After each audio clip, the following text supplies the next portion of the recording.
Hello students, welcome to foundation learning. Good morning, my name is Rohit Singhal और आज हम discuss करेंगे IAS 38 ACC SBR की क्लासेस के अकॉर्डिंग। ठीक है, IAS 38 किसका है? इंटेंजिबल असेट्स का। तो SBR के अंदर इंटेंजिबल असेट्स एक बहुत इंपॉर्टेंट टॉपिक है। ठीक है, F7 के अंदर भी इंटेंजिबल असेट्स टॉपिक है और काफ़ी हद तक मिलता जुलता है F7 और SBR का, मतलब डेफिनेशंस और रिसर्च एंड डेवलपमेंट का ट्रीटमेंट हुआ, सब्सिक्वेंट मेजरमेंट, इनिशियल मेजरमेंट, ये सब वहाँ पे भी बातें दे रखी है और काफ़ी अच्छे एग्जांपल्स दोनों जगहों पे दे रखे हैं, मतलब F7 में भी दे रखे हैं। बट कुछ इश्यूज हैं जो SBR के अंदर एक्स्ट्रा है F7 से। ठीक है, बट हम तो सारे के सारे बेसिक से डिस्कस करेंगे सारे पॉइंट्स। ठीक है, सबसे पहले शुरुआत करते हैं कहाँ से? डेफिनेशन से कि इंटेंजिबल असेट्स क्या होती है। तो इंटेंजिबल असेट्स एक आइडेंटिफाइबल नॉन मॉनेटरी असेट्स होती है विदाउट एनी फिजिकल सब्सटेंस। मतलब कितने वर्ड हो गए यहाँ पे इंपॉर्टेंट? 4। एक एक करके चारों वर्ड को डिस्कस करते हैं। सबसे पहला वर्ड है आइडेंटिफाइबल। आइडेंटिफाइबल मतलब क्या होता है सर? आइडेंटिफाइबल मतलब जो capable of being sold separately from the witness, separately from the witness। मतलब इंटेंजिबल असेट्स आइडेंटिफाइबल कब मानी जाएगी? जब वो विटनेस से अलग होके बेची जा सके, मतलब जिसको बेचने के लिए पूरा का पूरा बिजनेस बेचने की जरूरत ना हो, उसे हम क्या बोलेंगे? आइडेंटिफाइबल। जैसे मान लो हम पेटेंट बेच रहे हैं, कॉपीराइट बेच रहे हैं, तो इनको बेचने के लिए पूरा का पूरा बिजनेस बेचने की जरूरत नहीं है।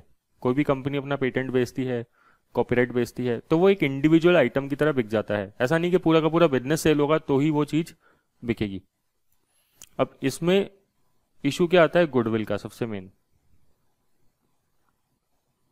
अब आप सोचो जरा कि किसी भी बिजनेस की गुडविल आप खाली गुडविल खरीद के ला सकते हो क्या? किसी बिजनेस की जाके कि कोको कोला को बोल दिया भाई तुम्हारी गुडविल बेच दो ओनली, या फिर आपने किसी भी कंपनी रिलायंस को बोल दिया तुम्हारी केवल गुडविल बेच दो, बाकी बिजनेस तुम अपने पास रख दो।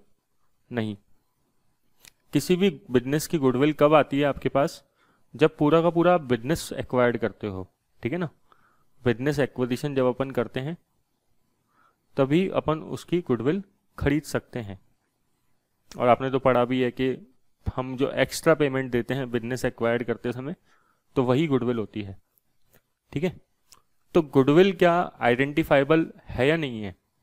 वैसे तो नहीं है, क्योंकि वो सेपरेटली बिजनेस से अलग होके बेच नहीं सकते आप। बट गुडविल, ध्यान सुनना, goodwill is considered to be identifiable. Goodwill को माना जाता है कि वो आइडेंटिफाइबल है, मतलब डीम्ड टू बी आइडेंटिफाइबल। भाई वैसे अगर देखा जाए तो गुडविल आइडेंटिफाइबल नहीं थी, क्योंकि गुडविल, कोई बिजनेस अपना केवल गुडविल नहीं बेच सकता अलग से, उसको बेचना होगा तो पूरा बिजनेस बेचना होगा। तो गुडविल एक आइडेंटिफाइबल असेट्स वैसे नहीं होती। अगर गुडविल आइडेंटिफाइबल नहीं होती तो गुडविल इंटेंजिबल भी नहीं होती। ठीक है, क्योंकि इंटेंजिबल की कंडीशन डेफिनेशन में क्या लिखा है? आइडेंटिफाइबल होनी चाहिए। तो आइडेंटिफाइबल गुडविल तो नहीं है, बट हमें यह पता है कि गुडविल एक इंटेंजिबल असेट्स होती है। तो इसलिए स्टैंडर्ड में क्या लिखा है? Goodwill is considered to be identifiable. माना जाएगा कि गुडविल क्या है? आइडेंटिफाइबल असेट्स है। ठीक है, तो क्यों माना जा रहा है? क्योंकि गुडविल को हमें इंटेंजिबल असेट्स बनाना है, इसलिए। तो आइडेंटिफाइबल मतलब क्या होता है? Capable of being sold separately from the business. और सेकंड आइडेंटिफाइबल या तो ये होगा आइडेंटिफाइबल, या फिर it is arises from any intangible assets is arises from contractual right to receive it। इसका क्या मतलब है? इसका मतलब सिंपल, जैसे हमने किसी से कुछ एक्वायर्ड किया, मतलब वो कैसे आई है हमारे पास? From some acquisition. जैसे हमने किसी का पेटेंट खरीद लिया, ठीक है, ट्रेडमार्क खरीद लिया, लाइसेंस खरीद लिया, फ्रेंचाइजी ले ली, तो वो सब क्या है? आइडेंटिफाइबल। आइडेंटिफाइबल क्यों है? क्योंकि हमने उसको परचेज किया है। ठीक है, तो आइडेंटिफाइबल मतलब सिंपल क्या होता है, जो बिजनेस से सेपरेट होके हो सकती है, जिसको हम बेच सकते हैं बिजनेस से अलग करके। ऐसा ना हो कि उसको बेचने के लिए हमें पूरा पूरा बिजनेस बेचना पड़े। बट गुडविल इसका एक एक्सेप्शन की तरह मान लो आप कि गुडविल को कंसीडर करा जाता है कि वो आइडेंटिफाइबल है, होता नहीं है रियल में, ठीक है। और गुडविल इज और any intangible assets is arises from contractual right, मतलब हमने उसको परचेज किया एक तरीके से फ्रॉम एक्विजिशन, ठीक है। अब वो चाहे हमने सिंगल एक्वायर किया हो या पूरा का पूरा किसी का बिजनेस एक्वायर किया हो, और कोई भी इंटेंजिबल असेट्स हो सकती है, केवल गुडविल की बात नहीं कर रहे हैं। Second point, non monetary. Non monetary मतलब उसकी कोई वैल्यू फिक्स नहीं है कोई कॉन्ट्रैक्ट के हिसाब से, मतलब realisation is not fix as per contract.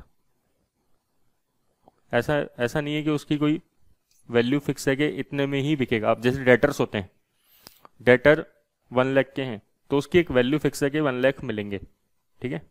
अब हालांकि वो डूब जाएंगे, बेड डेप्ट हो जाएंगे, वो पॉइंट अलग है, ठीक है। तो डेटर्स क्या है, मॉनेटरी है ना कि नॉन मॉनेटरी। क्लियर क्या? अब जैसे प्लांट एंड मशीनरी होती है, तो प्लांट एंड मशीनरी की कोई रियलाइजेशन वैल्यू फिक्स होती है कि इतने रुपए ही मिलेंगे, कोई कॉन्ट्रैक्ट कर रखा है हमने, नहीं कर रखा, ठीक है। तो नॉन मॉनेटरी होनी चाहिए वो चीज़। असेट्स, असेट्स की डेफिनेशन क्या होती है? असेट्स मतलब प्रेजेंट इकोनॉमिक रिसोर्स या present resource which have some future economic benefits, future economic benefits arises from past action, arises from past actions controlled by an entity। तो असेट्स की definition को अगर हम खोल के देखें तो ये असेट्स की डेफिनेशन होती है, प्रेजेंट रिसोर्स है, फ्यूचर में इकोनॉमिक बेनिफिट देगा, अराइजेस फ्रॉम पास्ट एक्शंस मतलब जैसे कोई हमने परचेज करा है, ठीक है, controlled by an entity, control होगा एंटिटी का, तो ये असेट्स कहलाएगी। और चौथी बात, विदाउट एनी फिजिकल सब्सटेंस, ठीक है, मतलब जैसे वो इंटेंजिबल असेट्स होती है तो उसका फिजिकल सब्सटेंस तो होता ही नहीं है। तो ये क्या है, ये सब अगर 4 पॉइंट पूरे होते हैं तब वो जाके क्या है, इंटेंजिबल असेट्स कहलाती है। तो सर अगर ये चारों पॉइंट किसी भी असेट्स में पूरे हो जाएं, किसी भी चीज़ में पूरे हो जाएं, तो हम उसको इंटेंजिबल असेट्स को बुक्स में रिकॉग्नाइज कर दें क्या? नहीं, ये तो केवल डेफिनेशन है, रिकॉग्नाइजेशन क्राइटेरिया अलग है, जैसे हमने IAS 16 में पढ़ा था, ठीक है। तो रिकॉग्नाइजेशन क्राइटेरिया क्या होता है, अलग होता है, डेफिनेशन अलग होती है। जैसे प्लांट एंड मशीनरी है कि वो यूज आ रही है बिजनेस के, ठीक है, स्टॉक है वो हेल्ड फॉर सेल है, तो ये सब क्या है, डेफिनेशन है, बट इनका रिकॉग्नाइजेशन क्राइटेरिया अलग होता है। इंटेंजिबल असेट्स के एग्जांपल गुडविल, सॉफ्टवेयर वगैरह, ये सब देख लेना, ठीक है, कोई ज़्यादा काम के नहीं है। अब आते हैं recognisation criteria. Recognisation criteria important है, यहाँ से क्वेश्चन बनते हैं एग्जाम में। अब इन लोगों ने क्या किया, कापलान वाले हैं, जोश में आ जाते हैं कई बार, पहले तो डेफिनेशन उठा के रिकॉग्नाइजेशन क्राइटेरिया में डाल दी, और जो मेन रिकॉग्नाइजेशन क्राइटेरिया था उसको सबसे लास्ट में लिख दिया, ठीक है। जैसे असेट्स इज आइडेंटिफाइबल, तो आइडेंटिफाइबल तो वो पहले ही लिख रहा था यहाँ पे, ठीक है, तो उसको दोबारा डालने की जरूरत क्या थी। Controlled by an entity, assets का मतलब ही होता है कंट्रोल्ड बाय एन एंटिटी, जब इसने यहाँ पे लिख दिया असेट्स तो कंट्रोल्ड बाय एन एंटिटी लिखने की जरूरत ही नहीं थी। Assets will generate future economic benefits, ये भी असेट्स की डेफिनेशन होती है, ठीक है। और the cost of the assets can B measured reliably, ये इंपॉर्टेंट है, इस पर जरा डिस्कशन करते हैं। गुडविल, वापस से गुडविल पे आते हैं। बचपन से पढ़ा, गुडविल 2 टाइप की होती है, सेल्फ जनरेटेड और क्या, purchased goodwill. Self generated goodwill मतलब क्या, सेल्फ जनरेटेड मतलब कि हमने खुद ने मेहनत करी है, बिजनेस की 10-12 साल, 15-20 साल, 50 साल, 100 साल लगाए हैं और बिजनेस स्टार्ट किया है, बिजनेस स्टेब्लिश किया है, और तब जाके हमारा मार्केट में नाम हुआ है, टाटा, ठीक है। 1905-6 से स्टार्ट हुआ, 100 साल से भी ऊपर का ब्रांड है, ठीक है, और गुडविल इन्होंने जमाई इतने साल के अंदर, बहुत टाइम लगा के। तो ये क्या है, सेल्फ जनरेटेड गुडविल है, ठीक है। अब बात ये आती है कि सेल्फ जनरेटेड गुडविल को क्या बुक्स में दिखा सकते हैं क्या? नहीं दिखा सकते। क्यों? मेन पॉइंट क्या है सर? हमने लेकिन जब पढ़ा था कि गुडविल आइडेंटिफाइबल होती है, बिल्कुल आइडेंटिफाइबल है, डेफिनेशन के अंदर बिल्कुल गुडविल फिट बैठती है। गुडविल एक इंटेंजिबल असेट्स होती है। मैं मना नहीं कर रहा कि गुडविल इंटेंजिबल असेट नहीं होती है, बट दिक्कत क्या है कि रिकॉग्निशन क्राइटेरिया लगाओ, और रिकॉग्निशन क्राइटेरिया में क्या बोला है? Cost of the assets can B measured reliably. और गुडविल के साथ, सेल्फ जनरेटेड गुडविल के साथ दिक्कत क्या है? Cost can not be measured reliably. आपने जिंदगी भर तक बिजनेस किया, ठीक है ना, हर रोज खर्चा किया कुछ ना कुछ, कभी आपने ऐड दिया, कभी आपने कस्टमर को सर्विस दी होगी डेली की डेली, तो आपकी गुडविल जाके बनी है। अब आप उसकी कॉस्ट कैसे निकालोगे बैठ के? कैसे अपनी नॉर्मल ऑपरेटिंग कॉस्ट के अंदर से गुडविल की कॉस्ट अलग करोगे? ये स्टैंडर्ड मना कर देता है कि सेल्फ जनरेटेड गुडविल को हम इसलिए बुक्स में नहीं दिखाते। कोई आपसे पूछे इंटरव्यू के अंदर, कहीं पे भी, एग्जाम के अंदर भी, कि भाई क्यों नहीं दिखाते हैं, तो आप क्या बोलोगे? कि cost can not be measured reliably although goodwill is a intangible assets. ठीक है। परचेज गुडविल को तो दिखाते हैं। बिजनेस कॉम्बिनेशन IFRS 3, ठीक है, उधर ज़्यादा चर्चा करेंगे अपन, उधर ज़्यादा बातें करेंगे। तो बिजनेस कॉम्बिनेशन क्या बोलता है कि जब भी हम कोई एक्स्ट्रा पेमेंट करते हैं किसी भी बिजनेस को एक्वायर्ड करते हुए, आपका बिजनेस था 100 करोड़ का, हमने आपको पेमेंट किया 120 करोड़ का, 20 करोड़ क्या है? गुडविल। ये जो एक्स्ट्रा पेमेंट किया, इसको बुक्स में दिखाएंगे? हाँ, ऑब्वियसली दिखाएंगे, दिखाना ही पड़ेगा।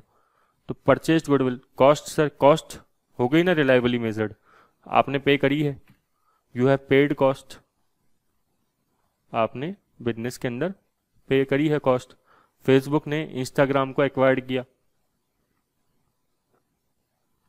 किस चीज के पैसे दिए उसको? एक्स्ट्रा पेमेंट किस बात का किया है? पेमेंट किया है एक्स्ट्रा गुडविल का। ठीक है, समझ में आया क्या? एक डिस्कशन छोटा सा कर लेते हैं, फिर वापस इसी पॉइंट पे लौट के आते हैं। Cost of assets can be reliably measured, इस पे दोबारा लौट के आते हैं। Asset is controlled by an entity, इस पे एक बात करते हैं। स्टाफ ट्रेनिंग, कंपनी अपनी अच्छी कंपनी अपनी स्टाफ की ट्रेनिंग पे बहुत सारा एक्सपेंडिचर करती है। बताओ, इस स्टाफ ट्रेनिंग एक्सपेंडिचर को इंटेंजिबल असेट्स मान सकते हैं क्या, या डायरेक्टली इसको P&L में राइट ऑफ करना पड़ेगा? सर बताओ भाई, क्या रीजन है, क्या मानेंगे? इंटेंजिबल असेट इसको नहीं मान सकते। क्यों? मेन पॉइंट आ रहा है, समझ गए होंगे, कंट्रोल्ड। क्या आप स्टाफ पे पूरा कंट्रोल लगा सकते हो? सर लगा सकते हैं, उसके आने जाने का टाइम फिक्स कर सकते हैं, लेकिन वो ऑफिस से भी तो जा सकता है ना छोड़ के आपके। परमानेंटली हो सकता है कि वो आपसे, आपके यहाँ से रिजाइन नहीं कर दे, वो दूसरी कंपनी में शिफ्ट हो जाए। ठीक है ना? तो ऐसे आप किसी पर्सन पे कंट्रोल नहीं कर सकते। हाँ, आप बॉन्ड भरवा सकते हो उससे, लेकिन बॉन्ड में भी वो पैसे वगैरह का भी पॉइंट होता है ना, उसमें वो पैसे भर के चला जाएगा तो आपकी कंपनी से, तो आप कंट्रोल नहीं कर सकते उस पर। तो इसलिए स्टाफ ट्रेनिंग एक्सपेंडिचर्स जो है उसको इंटेंजिबल असेट्स नहीं मान सकते। SBR के अंदर ऐसे पॉइंटों पे क्वेश्चन आते हैं एग्जाम में, ठीक है ना, जिस पे आपको डिस्कशन करके बताना पड़ता है। आप ऐसा नहीं बोल सकते कि स्टाफ ट्रेनिंग एक्सपेंडिचर को इंटेंजिबल असेट नहीं मान सकते, आपको उसके आगे रीजन भी लिखना पड़ेगा। ठीक है, चलो अब एक बहुत ही अच्छी कंट्रोवर्सी डिस्कस करते हैं हम ब्रांड नेम से रिलेटेड। ब्रांड नेम जो एक तरीके से गुडविल की तरह ही है। अब एक कंपनी, कोक कंपनी मान लो, ठीक है, कोका कोला, तो कोका कोला ने अपनी 100 ईयर से भी ज़्यादा की जर्नी पूरी करी है, 100 साल से भी ज़्यादा हो गया कोक के बिजनेस को। ठीक है, उसने अपना ब्रांड नेम लगाने में, ब्रांड नेम बनाने में बहुत पैसा खर्च किया होगा। ठीक है, बताओ जरा, क्या इसको हम बुक्स में दिखा सकते हैं क्या? क्या कोक अपनी बुक्स में ब्रांड नेम दिखा सकता है क्या? नहीं दिखा सकता। क्यों? क्योंकि वही बात, cost can not be reliably measured. Sir ऐसा क्यों? अरे भाई, अभी गुडविल के अंदर बताया ना, वही पॉइंट है। मतलब कोक ये नहीं बोल सकता कि मैंने 100 ईयर्स में अपने ब्रांड नेम बनाने में इतना खर्चा किया। वो उसको पहले दिन से थोड़ी ना पता था, जब वो खर्चा कर रहा था, एक्सपेंडिचर कर रहा था बिजनेस के अंदर, कि मैं ब्रांड नेम बना रहा हूँ अपना। और उसने अपना एक्सपेंडिचर अलग से सेग्रीगेट किया है कि ब्रांड नेम बनाने में इतना एक्सपेंडिचर खर्च हो रहा है, बाकी नॉर्मल ऑपरेटिंग बिजनेस के अंदर इतना खर्चा हो रहा है, पता ही नहीं लगा सकते आप, कोई भी नहीं पता लगा सकता। ठीक है, एडवर्टीजमेंट भी किया तो भी थोड़े उसको ब्रांड नेम के अंदर डाल देगा उठा के। तो मतलब मेन पॉइंट क्या है कि आप अपने ऑपरेटिंग कॉस्ट को ध्यान से सुनना, एग्जाम में जो लिखना है, ऑपरेटिंग कॉस्ट को सेपरेट नहीं कर सकते, कैन नॉट बी सेपरेटेड। और उसमें ये नहीं बता सकते कि ब्रांड नेम में कितना खर्चा किया और नॉर्मल ऑपरेशंस में कितना खर्चा किया, इसीलिए ये स्टैंडर्ड मना करता है।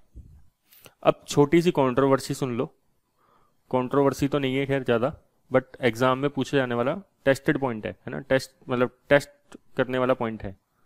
एक इशू है कॉन्सेप्चुअल फ्रेमवर्क को लेके। कॉन्सेप्चुअल फ्रेमवर्क आपको पता होना चाहिए 2018 में आए हैं, ठीक है ना, SPR के अंदर भी है, F7 के अंदर भी है। ठीक है, कॉन्सेप्चुअल फ्रेमवर्क के हिसाब से डेफिनेशंस दी गई है असेट्स की। कॉन्सेप्चुअल फ्रेमवर्क क्या होता है? कॉन्सेप्चुअल फ्रेमवर्क एक तरीके से गाइड होता है। ठीक है, जब कोई स्टैंडर्ड अगर किसी बात पे चुप है तो हम किसको जाके देखें, कहाँ जाके पता लगाएं, किससे पूछें कि भाई इस चीज़ का ट्रीटमेंट क्या होना चाहिए, कि किसको असेट माने या नहीं माने। कोई स्टैंडर्ड कुछ बोलता ही नहीं है, कोई नया बिल्कुल लेटेस्ट डेवलपमेंट आ गया मार्केट के अंदर, आज तक उस चीज़ पे कोई स्टैंडर्ड ही नहीं बना हुआ, तो हमें क्या करना पड़ेगा, किसको रेफर करना पड़ेगा, कॉन्सेप्चुअल फ्रेमवर्क को रेफर करना पड़ेगा। ठीक है सर, बहुत बढ़िया बात है। तो कॉन्सेप्चुअल फ्रेमवर्क एक तरीके से क्या करता है, गाइड देता है किसको, हम लोगों को, कि हम क्या देखें अगर कोई स्टैंडर्ड शांत है तो किसी चीज़ पे। या फिर कॉन्सेप्चुअल फ्रेमवर्क IASB को भी गाइड करता है कि अगर किसी पर्टिकुलर चीज़ पे कोई स्टैंडर्ड नहीं बना हुआ, ठीक है, और IASB अब नया स्टैंडर्ड बनाना चाहती है, तो वो कॉन्सेप्चुअल फ्रेमवर्क का एक रेफरेंस ले लेती है। ठीक है ना, फ्रेमवर्क मतलब कि एक स्ट्रक्चर है, उसके हिसाब से सब चीज़ें होनी चाहिए। ठीक है, 2018 में ये अपडेट हुआ, पहले 2010 के अंदर अपडेट हुआ था, अब 2018 के अंदर अपडेट हुआ। उसमें असेट्स की डेफिनेशन थोड़ी सी चेंज कर दी है। क्या है सर असेट्स की डेफिनेशन? उसके अंदर है कि assets is a present economic resource which is controlled by an entity resulting from past events. इसमें कहीं नहीं लिखा फ्यूचर इकोनॉमिक बेनिफिट्स के लिए। ठीक है ना, वैसे असेट्स की डेफिनेशन में हमेशा फ्यूचर इकोनॉमिक बेनिफिट्स पे लिखा होता है। ठीक है, बट ऐसा करके कहीं पे भी नहीं लिखा हुआ। अच्छा, और रिकॉग्नाइजेशन, किसी भी चीज़ को रिकॉग्नाइज करने के लिए, असेट्स वगैरह किसी भी चीज़ को रिकॉग्नाइज करने के लिए क्राइटेरिया दिए गए हैं कॉन्सेप्चुअल फ्रेमवर्क के अंदर। ठीक है, उनको बोला जाता है क्वालिटेटिव कैरेक्टरिस्टिक्स। उनको क्या बोला जाता है, पढ़ा होगा आपने, पक्का F7 के अंदर भी आता है। ठीक है, क्वालिटेटिव कैरेक्टरिस्टिक्स। अब इनका मतलब समझना है हमें, ठीक है, तभी तो एग्जाम में लिख पाएंगे। और हल्के में मत लेना इनको, बिल्कुल एग्जाम में पूछता है ये। तो कुछ क्वालिटेटिव कैरेक्टरिस्टिक्स होती है फंडामेंटल। ठीक है, फंडामेंटल कैरेक्टरिस्टिक्स होती है दो। क्या क्या होती है सर? दो। एक तो होती है रेलेवेंस या रेलेवेंट, वैसे वर्ड रेलेवेंस लिखा हुआ है एग्जैक्टली, और एक होता है फेथफुल रिप्रेजेंटेशन। बिल्कुल ध्यान से सुनना।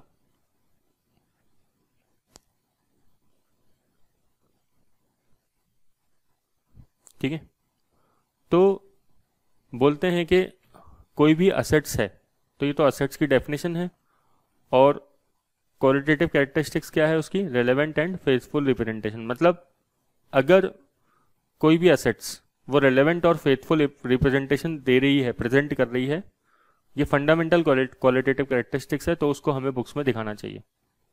चलो ब्रांड नेम पे डिस्कशन करते हैं। ब्रांड नेम मैंने अभी IAS 38 के हिसाब से क्या बताया, IAS 38 के हिसाब से बताया कि ब्रांड नेम को हम असेट्स नहीं मान सकते, because the cost of the assets can not be reliably measured in case of brand name. Asset मान लो भले ही, लेकिन वो रिकॉग्निशन क्राइटेरिया फुलफिल नहीं करता है। कॉन्सेप्चुअल फ्रेमवर्क के हिसाब से भी समझने की कोशिश करते हैं। कॉन्सेप्चुअल फ्रेमवर्क के हिसाब से ब्रांड नेम के अंदर देखो असेट्स की डेफिनेशन क्या है। क्या ब्रांड नेम एक प्रेजेंट इकोनॉमिक रिसोर्स है? बिल्कुल, बेनिफिट होगा हमें इससे। कंट्रोल बाय एन एंटिटी है, बिल्कुल, brand name control by entity. Resulting from past event, company ने जिंदगी भर लगा दिया अपना ब्रांड नेम बनाने में। ठीक है, fundamental qualitative characteristics brand name में फुलफिल हो रही है क्या? रिकॉग्निशन क्राइटेरिया, मतलब देखो समझो, ब्रांड नेम असेट्स है क्या कॉन्सेप्चुअल फ्रेमवर्क के हिसाब से? यस। अब चेक करते हैं क्या फंडामेंटल क्वालिटेटिव कैरेक्टरिस्टिक्स फुलफिल हो रही है क्या। पहले आते हैं रेलेवेंट वाले पॉइंट पे। रेलेवेंट क्या होता है, जो इंफॉर्मेशन शेयर होल्डर्स के लिए मटेरियल होती है दिखाना, नहीं दिखाएंगे तो उनके डिसीजन मेकिंग में शायद कुछ गलती हो जाए, तो उसे क्या बोलते हैं, रेलेवेंट। ठीक है, तो बताओ ब्रांड नेम रेलेवेंट हुआ या नहीं हुआ, बिल्कुल हुआ। ब्रांड नेम दिखाना बहुत ज़रूरी है बुक्स में, नहीं दिखाएंगे तो शेयर होल्डर्स के डिसीजन मेकिंग में कुछ ना कुछ चेंज आ सकता है। ठीक है, तो ब्रांड नेम असेट्स की डेफिनेशन को पार कर गया, मतलब क्लियर कर गया। असेट्स की डेफिनेशन बिल्कुल है ब्रांड नेम असेट्स की डेफिनेशन, और रिकग्नाइजेशन क्राइटेरिया में रेलेवेंट को फुलफिल करता है। फेथफुल रिप्रेजेंटेशन, यहाँ पे ब्रांड नेम आके अटक जाता है। कैसे, ये कॉन्सेप्चुअल फ्रेमवर्क बोलता है कि फेथफुल रिप्रेजेंटेशन कोई भी चीज, कोई भी एसेट कब देगी, जब उसका हम मेजरमेंट प्रॉपर तरीके से कर पाए। इंपॉर्टेंट है, ध्यान रखना वही है ना, जब उसका हम मेजरमेंट अच्छे से कर पाए। लेकिन ब्रांड नेम कहाँ अटक रहा है, मेजरमेंट नहीं कर पा रहे ना। Cost can not be reliably measured.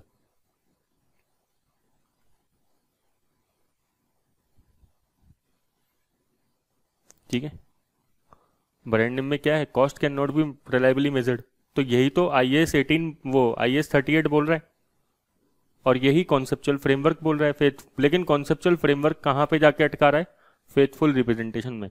ठीक है, जब भी एग्जाम में क्वेश्चन आएगा कि ब्रांड नेम बताओ असेट्स है या नहीं है, इंटेंजिबल असेट्स के हिसाब से और कॉन्सेप्चुअल फ्रेमवर्क के हिसाब से, तो वो दोनों पे आपको डिस्कशन करवाना चाहता है, क्रिटिकल एनालिसिस करवाना चाहता है आपसे।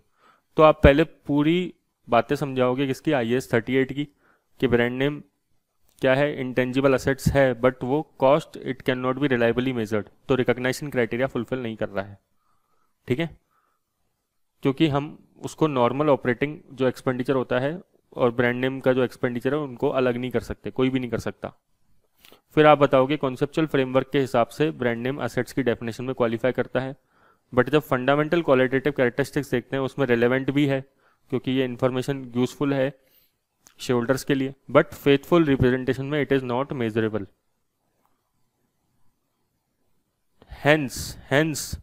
hence the treatment of brand name in IAS 38 and conceptual framework 2018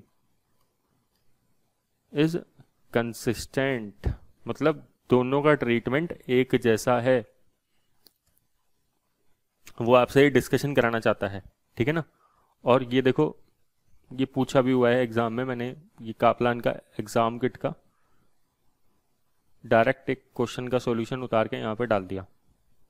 ठीक है, वो यही बात कर रहा है, आप चाहो तो देख सकते हो, और ये 2-3 बार आया हुआ है, एक बार नहीं आया हुआ एग्जाम में। The conceptual framework define an assets as a resource control by an entity as a result of past event. Conceptual framework में असेट्स की डेफिनेशन ये है। एक चीज़ और समझ लो, देखो क्या हुआ था, ये ऐसा दिक्कत क्यों आ रही है, दिक्कत ये आ रही है कि जब इन्होंने कॉन्सेप्चुअल फ्रेमवर्क 2018 में अपडेट किया, ठीक है, उस टाइम पे इन्होंने कुछ स्टैंडर्ड को अपडेट नहीं किया, जैसे IAS 16, 38 इनको अपडेट नहीं किया। अगर ये इस स्टैंडर्ड को हाथों हाथ अपडेट कर देते तो हमें ये कंपेयर करने की जरूरत ही नहीं पड़ती। ठीक है, कंपेयर क्यों करने की जरूरत पड़ रही है, क्योंकि कई जगहों पे असेट्स की डेफिनेशन जो है वो पुरानी चल रही है अभी भी। ठीक है ना, ये पुरानी डेफिनेशन है कि वो असेट्स फ्यूचर इकोनॉमिक बेनिफिट्स और जो हम डिस्कस करते हैं ना, तो ये पुरानी डेफिनेशन है, present economic resource, future economic benefit, result from control by entity. और नई डेफिनेशन क्या है, नई डेफिनेशन है present economic resource control bye entity resulting from past event. ऐसा फ्यूचर इकोनॉमिक बेनिफिट करके नहीं लिखा नई डेफिनेशन के अंदर। समझ में आया क्या? ठीक है, तो इन्होंने क्या है, अपडेट नहीं किया। अपडेट नहीं किया तो 2000 मतलब समझ गया क्या, 2018 में जब कॉन्सेप्चुअल फ्रेमवर्क चेंज किया, उसमें एसेट की डेफिनेशन नहीं चेंज करी, तो इनको क्या करना चाहिए था, सारे स्टैंडर्ड्स में चेंज करना चाहिए था, बट इन्होंने किया नहीं। तो इस कई बार ये तो एग्जाम के लिए इन्होंने क्वेश्चन बना दिया अपने लिए कि भाई चलो बच्चों से पूछते हैं कि कॉन्सेप्चुअल फ्रेमवर्क में और पर्टिकुलर स्टैंडर्ड के अंदर क्या एनोमली है। ठीक है ना, कि क्या इनकंसिस्टेंसी है क्या कुछ इनकंसिस्टेंसी, तो ऐसे करके क्वेश्चन बना लेते हैं ये लोग। होप कि आपको मेरी बातें समझ में आई हो। तो ब्रांड वेदर इंटरनली जनरेटेड और purchase meet the definition of assets. Assets तो है ही, कि रिसोर्स भी है, कंट्रोल बाय एंटिटी भी है, रिजल्टिंग फ्रॉम पास्ट इवेंट भी है, ठीक है। बट द कॉन्सेप्चुअल फ्रेमवर्क से that item are recognise in the financial statement if recognisation provide relevant and faithful representation. और फिर क्या बोल रहा है, recognition of brand in the financial statement would most likely provide relevant information. Non recognition arguably understate the financial value of the reporting entity to the primary users of the financial statement. अगर recognise नहीं करोगे तो तब relevant नहीं बनेगा। But the cost of the internally generated brand can not be measured reliably because the brand expenditure can not be differentiated from day to day operating cost of the business. समझ गए क्या बात को, ठीक है। इसलिए the prohibition in IAS 38 on recognising internally generated brand would appear to be consistent with the conceptual framework कि भैया इंटरनली जनरेटेड ब्रांड जो है वो दोनों की दोनों रिकॉग्नाइज नहीं करते हैं, ना तो IAS 38 और ना कॉन्सेप्चुअल फ्रेमवर्क, ठीक है। तो दोनों में अप्रोच क्या है, कॉन्सिस्टेंट है, बट हमें ये कहानी बतानी पड़ती है। क्लियर क्या। अब हाँ, अगर कोई ब्रांड परचेज ही किया है हमने, जैसे किसी से दूसरे से ब्रांड परचेज किया, तो वो गुडविल की तरह हो गया। परचेज गुडविल जैसे दिखाते हैं वैसे ही ब्रांड परचेज भी दिखाना पड़ेगा, ठीक है। ये F7 के अंदर से कुछ बात ली गई थी मैंने। The accounting treatment of brand has been a matter of controversy for some years. IAS 38 intangible assets has now ended the controversy by stating that internally generated brands and similar assets like goodwill may never be recognized या shall not be recognized। आप simple ऐसे बोल सकते हो। Expenditure on internally generated brand cannot be different from the cost of developing the business as a whole, so it should be written off as incurred। मतलब बताया normal operating cost और brand की जो internally generated brand की cost है उसको आप अलग नहीं कर पाओगे। Where a brand name is separately acquired, ठीक है, तब तो आप उसको मतलब परचेज किया आपने, तब तो कोई दिक्कत ही नहीं है, तब तो हम बोल ही रहे हैं कि आप उसको दिखाओ बुक्स में ठीक है। अब आपको क्या बात समझ में आई बताओ कि अपन ने डिस्कस किया कुछ डेफिनेशंस, ठीक है। डेफिनेशन क्या डिस्कस करी, डेफिनेशन है कि इंटेंजिबल असेट आइडेंटिफाइबल होनी चाहिए, नॉन मॉनेटरी होनी चाहिए और विदाउट एनी फिजिकल सब्सटेंस होना चाहिए, ठीक है। अब जैसे कुछ एग्जांपल है, जैसे goodwill, software, patent, copyright, motion picture films, like जैसे वीडियोस होते हैं, ठीक है। ये सब क्या है, ये सब इंटेंजिबल असेट्स होता है, ठीक है। अब और भी बहुत सारी इंटेंजिबल असेट हो सकती है जो ये लिखी है इनके अलावा, जैसे है ना, अब आपने देखा IPL की लोग बाग टीम खरीदते हैं, ये वाला देखो एग्जांपल, ये IPL की जो टीम्स होती है, ये नाइट राइडर्स, मुंबई इंडियंस, है ना, ऐसे किंग्स 11 पंजाब, ऐसे करके इन्होंने कई लोगों ने खरीद रखी है, आपने देखा होगा, ठीक है। तो इन लोगों ने जो टीम्स खरीदी है, तो प्लेयर्स जो है एक तरीके से IPL के अंदर जो भी प्लेयर्स हैं अब इनकी टीम के, वो इनके अकॉर्डिंग चलेंगे, ठीक है। और इनका राइट हो गया उस पे पूरा का पूरा, ठीक है।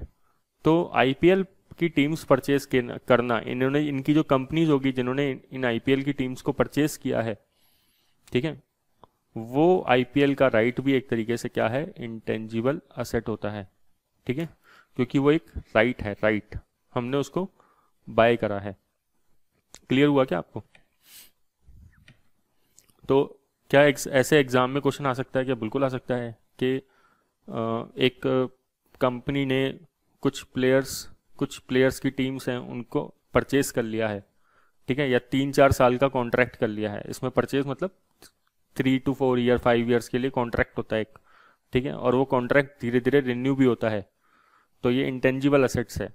और जैसे मान लो 5 ईयर का कॉन्ट्रैक्ट है, तो 5 ईयर के अंदर उस पीरियड को आप क्या करेंगे, अमोर्टाइज करेंगे, जो भी कॉस्ट होगी उसको अमोर्टाइज करेंगे, ठीक है।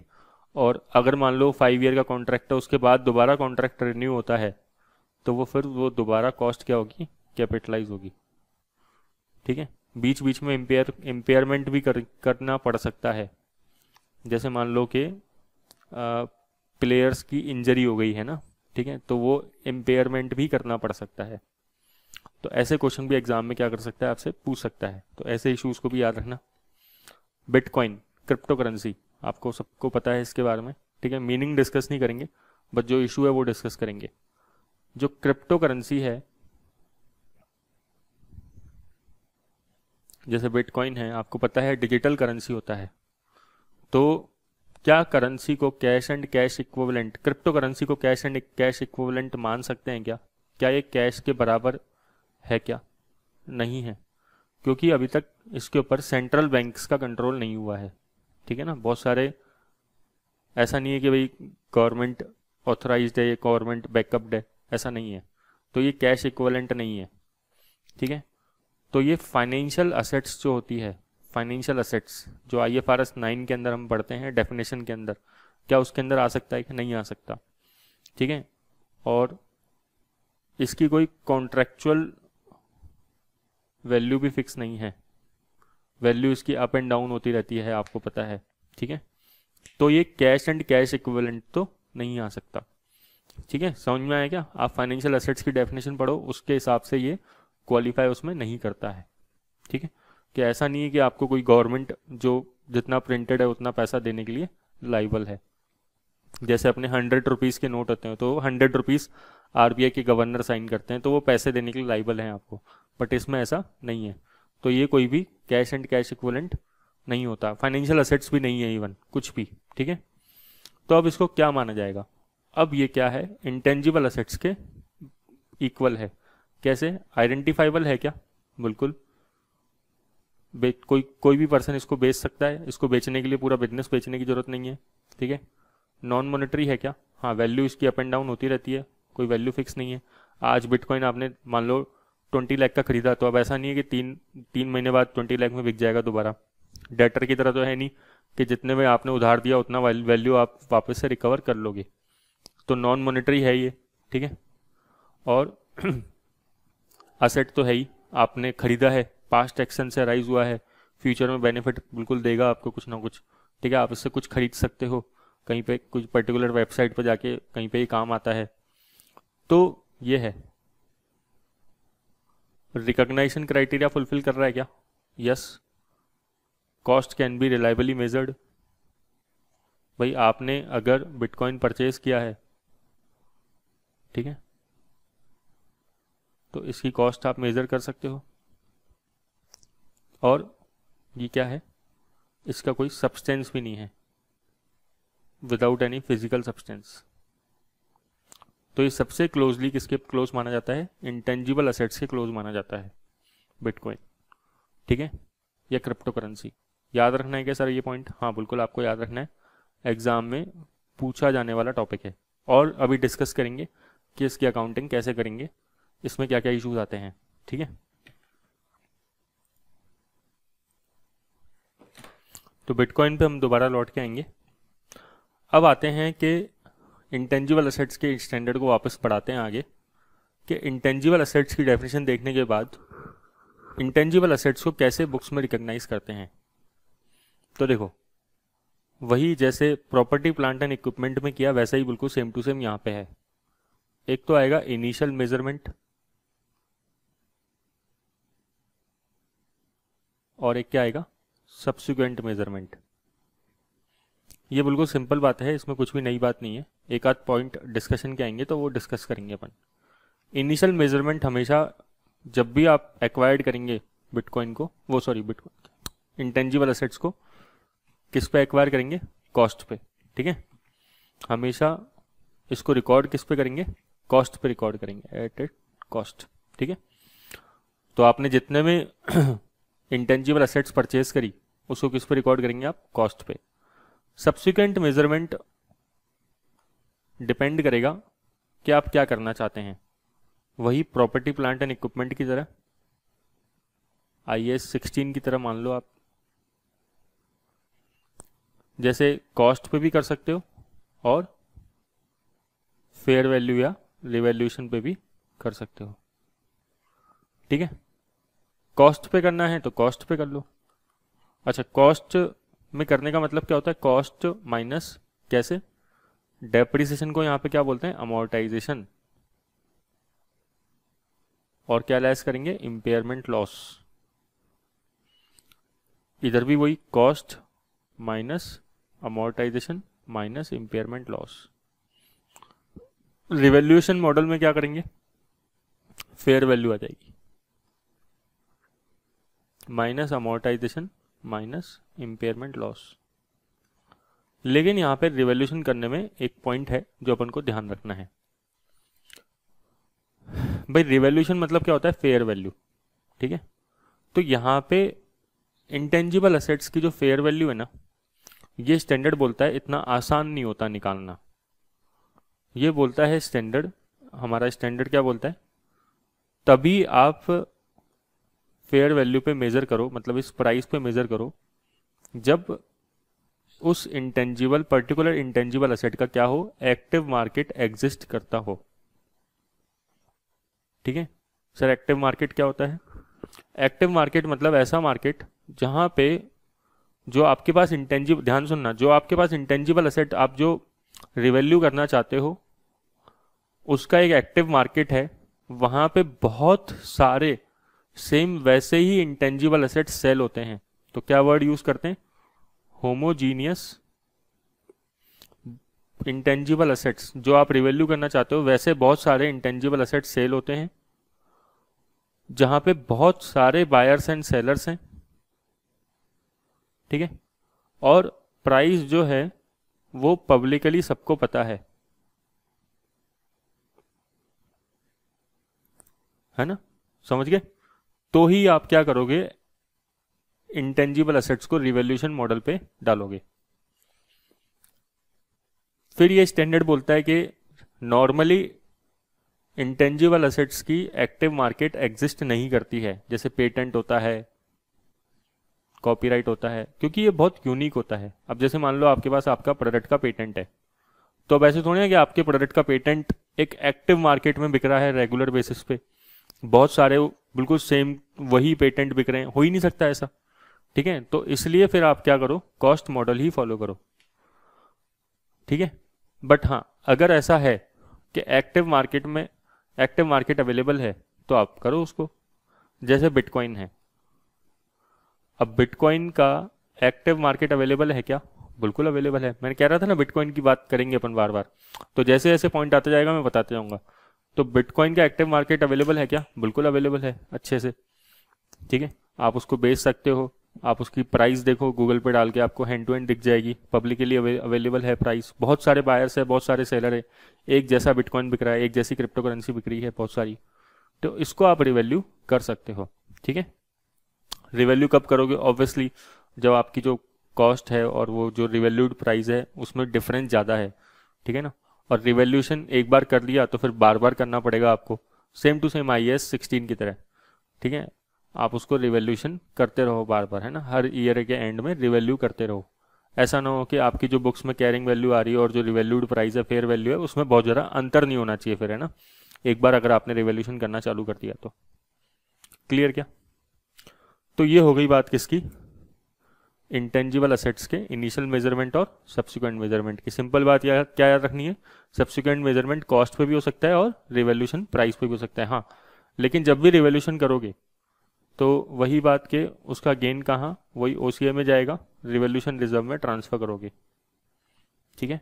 और ये बाद में रिक्लासीफाई नहीं हो पाएगा, it can not B reclassify later on, ठीक है। ऐसा नहीं, वही जो अपन ने IAS 16 में पढ़ा था कि इसको रिक्लासीफाई नहीं कर सकते P&L में। हाँ, अगर आप उस असेट को बेचोगे तो आप इसका रिवैल्यूएशन रिजर्व्स का जो बैलेंस है वो रिटेन अर्निंग में ट्रांसफर कर दोगे, लेकिन P&L में ट्रांसफर नहीं हो सकता डायरेक्टली, ठीक है। बिल्कुल सेम टू सेम बातें हैं कैसी जो IAS 16 में लिखी थी रिवैल्यूएशन से रिलेटेड। तो इनिशियल रिकॉग्निशन किस पे करना है, कॉस्ट पे। सब्सिक्वेंट रिकॉग्निशन किस पे करना है, कंपनी कॉस्ट मॉडल या रिवैल्यूएशन मॉडल, दोनों में से कुछ भी सेलेक्ट कर सकती है। कॉस्ट मॉडल में करोगे तो cost minus accumulated amortisation and impairment, ठीक है। रिवैल्यूएशन मॉडल में fair value less accumulated amortisation and impairment. ध्यान रखना, जो डेप्रिसिएशन और अमोर्टाइजेशन में एक ही डिफरेंस होता है। डेप्रिसिएशन जो है वो टेंजिबल असेट्स के लिए वर्ड यूज करते हैं और इंटेंजिबल असेट्स के लिए अमोर्टाइजेशन वर्ड यूज करते हैं। लेकिन रिवैल्यूएशन मॉडल तभी यूज करोगे जब एक्टिव मार्केट एग्जिस्ट करता है, ठीक है ना। एक्टिव मार्केट मतलब जैसे होमोजीनियस प्रोडक्ट्स है ना, willing buyers sellers found at all the times, prices are available to the public, वही बात लिख रखी है, ठीक है। Active market is a market in which transaction for the assets take place with sufficient frequency and volume, मतलब बहुत quantity के अंदर होना चाहिए ट्रांजेक्शन है ना, ठीक है। एक्टिव मार्केट, अब ये स्टैंडर्ड क्या बोल रहा है देखो, active market for intangible assets are rare and specifically prohibits the revolution of patent, brand name, trademark, publishing rights.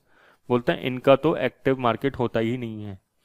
Obviously भाई आपका ब्रांड नेम है, अब ऐसे थोड़ी है कि आपका ब्रांड नेम का एक पूरा मार्केट है जहाँ पे आपका ब्रांड नेम बिक रहा है, पॉसिबल ही नहीं है, ठीक है। तो जैसे मैंने कहा बिटकॉइन, बिटकॉइन के केस में पॉसिबल है, तो यहाँ पे एक्टिव मार्केट हो सकता है, तो यहाँ पे आप रिवोल्यूशन मॉडल लगा सकते हो। क्लियर क्या? तो अब ये बात हुई। अब अपन डिस्कस करते हैं क्या कि सर इसका अमोर्टाइजेशन कैसे करना है और इम्पेयरमेंट की बातें कैसे करनी है, वो भी डिस्कस करते हैं। तो हो सकता है कि इंटेंजिबल असेट्स की एक फाइनाइट लाइफ हो या इनफाइनाइट लाइफ हो। फाइनाइट लाइफ मतलब एक लिमिटेड लाइफ हो, 2 साल, 5 साल, 4 साल, है ना, 10 साल, कुछ भी। तो अगर एक लिमिटेड लाइफ है इंटेंजिबल असेट्स की, तो फिर हम क्या करेंगे, उसी पीरियड के अंदर इंटेंजिबल असेट्स को अमोर्टाइज करेंगे। जैसे कॉस्ट है हमारी 10 लाख की, लाइफ है 5 ईयर्स, तो हर साल अमोर्टाइजेशन कितनी हो जाएगी, 2 लाख पर एनम, ये अमोर्टाइज हो जाएगा, ठीक है भाई। अच्छा, और इनफाइनाइट लाइफ मतलब, इनफाइनाइट लाइफ मतलब कि कोई लाइफ ही नहीं है फिक्स, ठीक है, चले जा रहे हैं चले जा रहे हैं, तो फिर हम इसको अमोर्टाइज तो नहीं कर पाएंगे, it can not B amortise, it can not B amortise, amortise नहीं कर पाएंगे तो, but it should B impaired. Impaired कैसे, एनुअली चेक करना पड़ेगा, वही ईयर के एंड में चेक कर लो, इम्पेयर्ड की स्पेलिंग गलत लिख दी है ना, it should B impaired. Regularly आप इम्पेयरमेंट के लिए चेक करो और उसको इम्पेयर्ड करते रहो। सर इनफाइनाइट लाइफ का मतलब क्या है, इस पर डिस्कशन करो। देखो इनफाइनाइट लाइफ मतलब ये है कि इनफाइनाइट लाइफ कब माननी है, इनफाइनाइट लाइफ तभी माननी है जब हमें ये नहीं पता कि, ध्यान सुनना, कि जब उस पर्टिकुलर इंटेंजिबल असेट से कितने साल तक हमें बेनिफिट मिलने वाला है, ठीक है, हमें कितने साल तक बेनिफिट मिलने वाला है हमें समझ में नहीं आ रहा है ना, हमें लग रहा है कि यार फॉरसीबल नहीं है, benefit in years is not foreseeable, ठीक है, ऐसे ही नहीं ले सकते आप इनफाइनाइट लाइफ, बहुत मुश्किल है इनफाइनाइट लाइफ लेना, ठीक है। इनफाइनाइट लाइफ ये नॉर्मली स्टैंडर्ड लेने नहीं देता, ऐसा नहीं है कि आप ये बोल दो कि सर डिफ़िकल्टी हो रही है लाइफ निकालने के अंदर तो हम इनफाइनाइट लाइफ ले लेते हैं, कंपनीज ये बोले, ऐसा नहीं है। अगर बेनिफिट हमें पता नहीं लग पा रहा, हमें लग रहा है यार पता ही नहीं है तो असेट चलती रहेगी ज़िंदगी भर तक बेनिफिट दे रही है ऐसा लग रहा है, तो उसी केस में हम क्या लेंगे, इनफाइनाइट लाइफ लेंगे। ध्यान रखना स्टैंडर्ड किसकी तरफ ज़्यादा फोकस कर रहा है, मतलब फाइनाइट लाइफ की तरफ ज़्यादा फोकस करता है, ठीक है। अच्छा सर, तो अमोर्टाइजेशन कैसे करना है, बोले अमोर्टाइजेशन आपको करना है जिस तरीके से एसेट कंज्यूम हो रही है, जैसे IAS 16 में था ना, हम डेप्रिशन लगाते थे, सिस्टमेटिक बेसिस पे लगाते थे, ध्यान सुनना, इंपॉर्टेंट डिस्कशन हो रहा है SBR के हिसाब से, ठीक है, डिस्कशन वाले क्वेश्चन पूछता है SBR के अंदर। तो IAS 16 में क्या बोलता था कि जिस सिस्टमेटिक बेसिस पे डेप्रिशन लगाओ, जिस तरीके से एसेट कंज्यूम हो रही है उस तरीके से डेप्रिशन लगाते थे, ठीक है। और मैंने आपको ये भी बताया था कि हम असेट्स का डेप्रिसिएशन कभी भी रेवेन्यू के रेशो में नहीं लगाते थे, कि रेवेन्यू हो रहा है उस रेशो में लगा दो, ये ठीक नहीं माना जाता। क्यों? क्योंकि जो रेवेन्यू होता है, जो सेल्स होती है, वो केवल डायरेक्टली रिफ्लेक्ट नहीं करता कभी भी कि असेट्स का बेनिफिट और सेल्स में डायरेक्टली कोरिलेशन नहीं होता। रेवेन्यू जो होती है वो कई सारे फैक्टर्स पे डिपेंड होती है, सेल्स जो है कई सारे फैक्टर पे डिपेंड होती है, तो इसलिए आपको कभी भी सेल्स के रेशो में डेप्रिसिएशन नहीं लगाना चाहिए। IAS 16 में यही बात बताई थी अपन ने। सेम टू सेम IAS 38 भी बोलता है कि हम लाइफ क्या लेंगे या अमोर्टाइज कैसे करेंगे जिस रेशो में असेट कंज्यूम हो रही है, और कभी भी रेवेन्यू को कंजम्पशन का पैटर्न नहीं मानना है, कभी भी रेवेन्यू का कंजम्पशन का पैटर्न नहीं मानना है, ठीक है। और ये स्टैंडर्ड बोलता है, इसलिए सीधा सीधा क्या करो, चुपचाप स्ट्रेट लाइन मेथड फॉलो कर लो, ज़्यादा बेटर है, ठीक है ना। क्या बोलता है, स्ट्रेट लाइन मेथड फॉलो कर लो, ज़्यादा बेटर है, इसी में अमोर्टाइज करो, ऐसे ही वो कहता है IAS 16। अब कंट्रोवर्सी क्या है, कई लोग क्या बोलते हैं, इसका क्रिटिसाइज करने वाले क्या बोलते हैं कि रेवेन्यू जो है काफ़ी हद तक पैटर्न शो करता है कंजम्पशन के, असेट्स के कंजम्पशन के रेशो में। तो अगर कोई कंपनी रेवेन्यू के रेशो में बांट रही है तो वो ठीक है, ये कई लोग बोलते हैं, इसको क्रिटिसाइज करते हैं IAS 16 को और IAS 38 को, ठीक है। तो आपको ये पॉइंट याद रखना है। क्यों सर? क्योंकि जब SBR जैसे एग्जाम में हमें केवल उसका प्रोविजन नहीं लिखना होता कि उस स्टैंडर्ड में क्या लिखा हुआ है, हमें उसका थोड़ा सा क्रिटिसाइजेशन भी करना पड़ता है कि लोग क्या कहते हैं उस स्टैंडर्ड के बारे में, ठीक है ना। मार्केट में क्या पॉपुलर जो है वो डिस्कशन चलता है। तो हमें याद रखना है कि ये स्टैंडर्ड क्या बोल रहा है कि रेवेन्यू के रेशो में नहीं बांटना चाहिए, क्योंकि रेवेन्यू बहुत सारी चीज़ों पर डिपेंड करता है और रेवेन्यू और कंजम्पशन ऑफ असेट्स का डायरेक्टली रिलेशन नहीं होता है। बट हम बोलेंगे कि ऐसा नहीं है, रिलेशन भी हो सकता है, ठीक है। और ये स्टैंडर्ड फिर सिंपल बोल रहा है कि स्ट्रेट लाइन मेथड में बांट दो, अगर कुछ भी समझ में नहीं आ रहा तो आपको। क्लियर क्या? तो मैंने इधर 2 पॉइंट डिस्कस किए। क्या?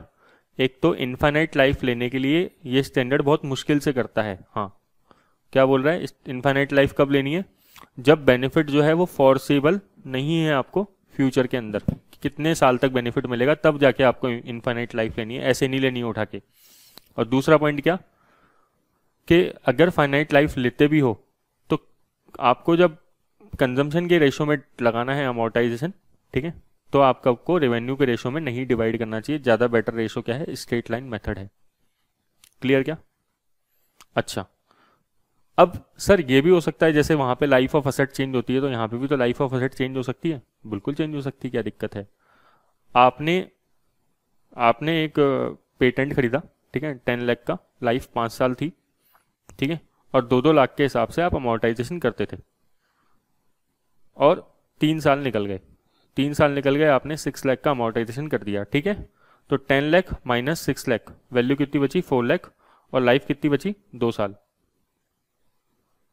लेकिन आपको लगता है अब 2 साल लाइफ नहीं बचेगी, 1 ही साल ही लाइफ ही बचेगी, 1 ईयर लाइफ रिमेनिंग है ओनली। समझ में आया क्या? यानी कि टोटल लाइफ कितनी है इसकी? 4 साल। 3 तो पहले निकल गए, 1 बचे अब। तो बोले 4 लाख को सीधा सीधा P&L में राइट ऑफ कर दो। तो ये जो चेंज हुआ, ये जो लाइफ के अंदर चेंज हुआ है, उसे क्या बोलेंगे? चेंज इन अकाउंटिंग एस्टिमेट, ठीक है। ऐसा भी हो सकता है कि आपको पहले लग रहा हो कि इनफाइनाइट लाइफ है, तो आप अमोर्टाइजेशन नहीं कर रहे थे, इम्पेयरमेंट कर रहे थे बस regularly.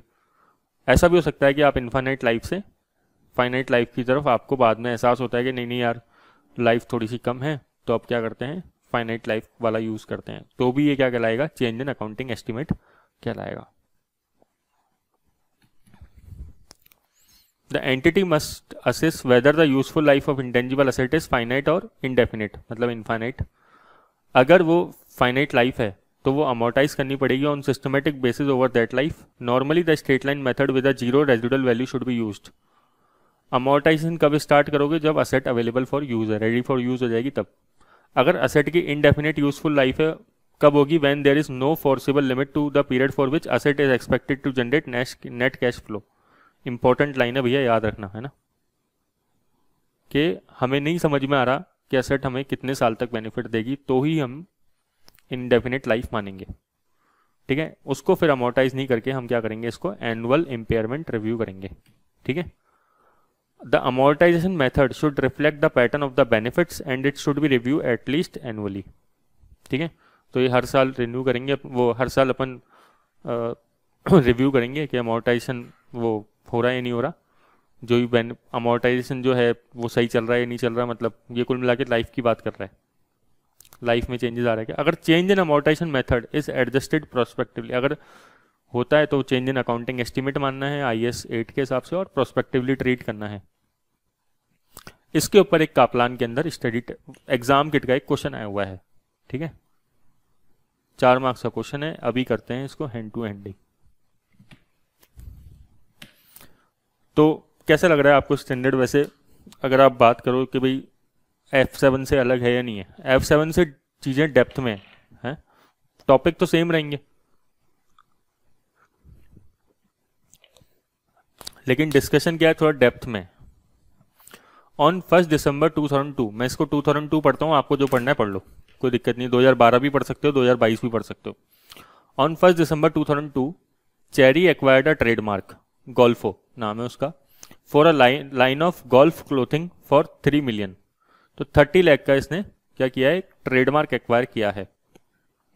Initially because of the difficulty in determining its useful life, Cherry decided to amortise the trademark over 10 year life using the straight line method. Starting में हमने सोचा कि 30 लाख का ट्रेडमार्क है और 10 साल की लाइफ है, 10 साल में इसको राइट ऑफ कर देंगे, ठीक है। कब से चालू करेंगे? दिसंबर 2002 से। On 1 December 2005, a competitor unexpectedly revealed a technological breakthrough which is expected to result in a product which, when launched in May 2008, will significantly reduce the demand for the golf product line. क्या बोल रहा है कि एक हमारा competitor एक नया product लाने वाला है, ठीक है, बड़ी टेक्नोलॉजी उसने यूज़ करी है। अब इससे क्या होगा, हमारे खुद की जो प्रोडक्ट की लाइफ है वो रिड्यूस हो जाएगी, ठीक है। Cherry now intend to continue manufacturing Golfo product until 31 May 2008, ठीक है। और इसने बोला कि यार अब तो केवल कब तक कर पाएंगे हम इसको कंटिन्यू, 31 मई 2008 को। Amortization of 3 lakh in relation to Golfo trademark has been charge in the financial statement, और इसने 3 लाख का P&L में चार्ज कर दिया। जरा क्वेश्चन समझते हैं अच्छे से, ईयर्स है और कुछ भी नहीं है, आपके लिए बहुत क्वेश्चन सिंपल है, ठीक है ना, इसमें कुछ भी मेरे को लगता है कि दिक्कत नहीं आनी चाहिए आपको। कितने साल निकल चुके हैं? देखो 1 दिसंबर से इसने एक्विजिशन किया और 30 नवंबर को ईयर खत्म हुआ, तो 30 नवंबर 1 दिसंबर एक ही बात है ना, समझ गए ना, 1 अप्रैल 31 मार्च, वैसे ही है क्वेश्चन। तो अपने पहले कितने साल निकल गए इसमें, ये देखें अपन 2002, 3, देखो 2 से 3, 3 से 4 और 4 से 5, ठीक है भाई। 1 दिसंबर 2002 को एक्वायर किया, तो पहली बार इसने अमोर्टाइजेशन इधर किया होगा 3 में, P&L में डाला होगा, 4 में डाला होगा, फिर 5 में डाला होगा, है ना। और 1 दिसंबर 2005 से इसको कुछ पता लग गया, तो 3 साल का इसने डेप्रिशन लगा दिया, एक तरीके से अमोर्टाइजेशन लगा दिया, ठीक है। 30 lakh divided by 10, 3 lakh, 3 lakh into 3, 9 lakh, 30 lakh divided by 9 lakh, 30 lakh minus 9 lakh, 21 lakh. मतलब 1 दिसंबर 2005 को इस असेट की वैल्यू कितनी थी? 21 लाख थी, बुक्स में कैरिंग अमाउंट आ रही थी इतनी। अच्छा, अब जो लाइफ बची है वो केवल अब मई 2008 तक बची है, ठीक है। अब दिसंबर, जनवरी, फरवरी, अप्रैल और मई, ठीक है, दिसंबर, जनवरी, फरवरी, मार्च, अप्रैल, मई, कितने महीने हो गए? 6 महीने, ठीक है। तो मतलब अपने पास दिसंबर 5, कितने बच गए? 5 से 6, 6 से 7 और 7 से 8 कंप्लीट नहीं हुआ, 2.5 साल, 2.5 ईयर्स बचे, ठीक है। 1 दिसंबर 2005 से 31 मई 2008 तक कितने बचे? 2.5 ईयर्स बचे अपने पास। तो अब अमोर्टाइज करने 21 लाख डिवाइडेड बाय 2.5 साल, मतलब 8,40,000 का अमोर्टाइजेशन हर साल होना चाहिए, ठीक है। तभी तो 2.5 ईयर्स में, लास्ट ईयर में 0.5 ईयर में कर देंगे उसका अमोर्टाइजेशन। तो 8,40,000 कहाँ जाने चाहिए? P&L में जाने चाहिए। अब आप कितने P&L में चार्ज करे हो अभी तक? 3 लाख, ठीक है। तो और कितना चार्ज करना पड़ेगा P&L में? 5,40,000 का। मतलब आपकी इंटेंजिबल असेट्स या ट्रेडमार्क क्या आ रहा है, थोड़ा सा ज़्यादा आ रहा होगा वैल्यू में, तो हम चार्ज करेंगे, एक एंट्री पास करेंगे P&L account debit to intangible assets या ट्रेडमार्क, कितने से? 5,40,000 से। समझ गए क्या? क्योंकि इसने अपनी बुक्स में 3 लाख ही चार्ज किया है। ठीक है, नेट एंट्री ये देख लो आप, इससे आपको समझ में आ जाएगा पूरा स्टैंडर्ड। अब एक क्वेश्चन और ट्राई करते हैं। 10 years ago, Innovate developed a video game called Our Sports. This game sold over 10 million copy around the world and was extremely profitable. तो इसने एक वीडियो गेम डेवलप किया, इसका नाम था अवर स्पोर्ट्स। इसने बहुत सारी कॉपीज बेची, बहुत पॉपुलर हुआ। Due to its popularity Innovate release a new game in our sports series every year. और इसके बाद इसने क्या किया, हर साल कुछ ना कुछ स्पोर्ट्स, अवर स्पोर्ट्स सीरीज के अंदर कुछ कुछ नए नए गेम्स निकालता रहिए। The game continue to be the best seller. The director have produced cash flow projection for the our sports series over the next 5 years. Based on these projections, they have prudently valued the Our Sports brand at $20 million and wishes to recognize this in the statement of financial statement. बताओ भाई, ये खुश हो गया है, इसने बोला कि भाई मेरा ब्रांड बहुत अच्छा चल रहा है, ठीक है, GTA वाइस सिटी बन गया है पूरा का पूरा, हमारे टाइम में वही गेम चलता था। तो अब $20 million का ये ब्रांड नेम दिखाना चाहता है अपनी बुक्स में। तो अभी तक हमने क्या पढ़ा कि ब्रांड नेम को आप रिकॉर्ड नहीं कर सकते बुक्स में, ठीक है। तो इसकी बात यह है, जो कंटेंशन है इसका वो रॉन्ग है। बोलेंगे कि भाई इंटरनली जनरेटेड ब्रांड हम बुक्स में नहीं दिखा सकते because cost can not be reliably measured, because it can not be separated from normal business operation cost. On 30 September 2003, Innovate also paid $1 million for the rights to the Pets and Me video game series after the original development went into the administration. हाँ, इसने यहाँ पे brand को क्या किया है, किसी के परचेज किया है। फेसबुक ने इंस्टाग्राम को परचेज किया है यहाँ पे, ठीक है, 1 million उसके दिए हैं। तो इसको दिखाओ, इसको किसने मना किया है दिखाने के लिए? तो ये आ जाएगा बुक्स में। हाँ, इसकी अपन कोई ना कोई लाइफ निकाल लेंगे और उसमें अमोर्टाइज कर देंगे। लाइफ दे नहीं रखी क्वेश्चन के अंदर, और अगर लाइफ नहीं पता तो हम क्या करेंगे, इसका इम्पेयरमेंट करेंगे। ये लाइन हमें लिखनी पड़ेगी क्वेश्चन के अंदर, ठीक है। तो इंटेंजिबल असेट्स सॉल्यूशन पढ़ लेता हूं ताकि दिक्कत नहीं है आपको। Intangible assets can be recognize if probable that future economic benefits will flow to the entity और cost can be reliably measured, ठीक है। The cash flow projection suggest that our sport brand lead to future economic benefits. Future economic benefits तो होंगे, but the assets is internally generated and therefore the cost can not be reliably measured. This means our sports brand can not be recognize in the financial statement. ये तो हो गया पहला point का answer इसका। Second point में क्या बोल रहा है, the pets and me brand has purchased for 1 million, therefore it can be reliably measured और it should be recognize in respect of brand, ठीक है। और इसको अगर बाद में अमोर्टाइज कर देंगे over the expected useful life. और अगर आप ये भी लिखोगे इसमें क्या हमें लाइफ अगर नहीं पता तो हम इसको इम्पेयर्ड करेंगे। एक और क्वेश्चन देखते हैं। John statement of financial position includes an intangible assets. This asset is a portfolio of individual customers acquired from a similar business which has gone into the liquidation 2 years ago. हमने किसी और के कुल मिला के customer acquired कर लिए थे वो लोग, क्योंकि वो कंपनी बंद हो गई थी, ठीक है ना। ऐसा हो जाता है जैसे अब मान लो कोई AMC कंपनी है, असेट मैनेजमेंट कंपनी है, ठीक है। या आप सिंपल एग्जांपल ले लो, आपके कोई एक ऐसी कंपनी है सपोज करो जो कस्टमर को कोई ना कोई सर्विस प्रोवाइड करती है, ठीक है, पेस्ट कंट्रोल का काम करती है मान लो। अब वो कंपनी खुद तो लिक्विडेशन में चली गई, हमारा बिजनेस करने का इरादा था, हमने उसको परचेज कर लिया। वो परचेज किया तो उसके जितने भी कस्टमर्स थे हमने उसको परचेज कर लिया, मतलब अब पहले वो सर्विस देता था, अब हम सर्विस देंगे, ठीक है। कस्टमर लिस्ट हमेशा ध्यान रखना, कस्टमर्स जो लिस्ट होती है, कस्टमर का जो डेटा होता है वो क्या है, एक इंटेंजिबल असेट्स है, मार्केट में आइडेंटिफाइबल मतलब बिकता है, capable of being sold.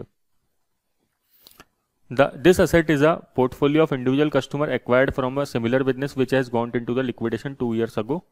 The accountant has asked the finance director why the asset has not been amortised in the current period.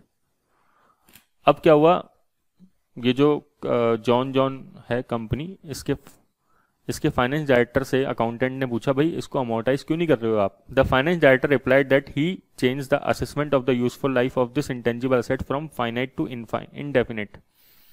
ठीक है, और फाइनेंस डायरेक्टर बोलता है कि भाई मैं इस असेट की जो यूजफुल लाइफ है उसको फाइनाइट से इनडेफिनिट कर रहा हूँ। He justified this on the ground that it is impossible to foresee the length of this intangible useful life due to number of factors. और वो ऐसा क्यों बोलता है कि मैं इंडेफिनिट क्यों कर रहा हूँ, क्योंकि ये पता लगाना इम्पॉसिबल है, इसकी लाइफ इम्पॉसिबल है, क्योंकि टेक्नोलॉजिकल इवोल्यूशन, कस्टमर बिहेवियर वगैरह चेंज होता रहता है, तो हम इसको पता नहीं लगा सकते। तो बताओ ये चीज़ जस्टिफाइड है क्या। तो मैंने बताया था अभी आपको स्टैंडर्ड में क्या वर्ड यूज़ किया गया है, कब आप इंडेफिनिट लाइफ मानोगे, जब फ्यूचर के बेनिफिट को फोरसी करना इम्पॉसिबल है। आप ये नहीं कह सकते कि मेरे को टेक्निकल डिफिकल्टी आ रही है एसेट की लाइफ निकालने के अंदर, तो मैं इसलिए इंडेफिनिट मान रहा हूँ इसको, नहीं। ठीक है, तो ये कंटेंशन इसका गलत हो गया।